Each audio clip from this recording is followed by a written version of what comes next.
ఒక గ్రామంలో చిన్న పిల్లవాడు ఉండేవాడు. అతని పేరు రాములు. రాములు చాలా స్నేహసహితంగా ఉండేవాడు. అతను ప్రతిరోజూ తన మిత్రులతో కలిసి ఆడుకునేవాడు. ఒకరోజు రాములు తన మిత్రులతో కలిసి ఊరికి పొలాలను సందర్శించడానికి వెళ్ళాడు. అక్కడ ఒక పెద్ద పండు చెట్టు చూశారు. ఆ చెట్టుపై పండ్లు తిన్న తర్వాత వారు ఆ చెట్టు కింద విశ్రాంతి తీసుకున్నారు.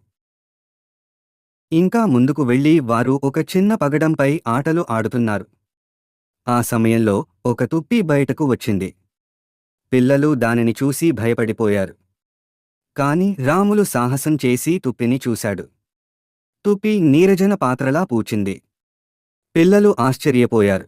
ఆదివారం వచ్చినప్పుడు రాములు తన తల్లిదండ్రులకు ఈ కథ చెప్పాడు. వాళ్ళు కూడా ఆశ్చర్యపోయారు. ఈ సంఘటన తర్వాత రాములు తన స్నేహితులతో కలిసి ఎక్కువసేపు బయట గడపడం ప్రారంభించాడు.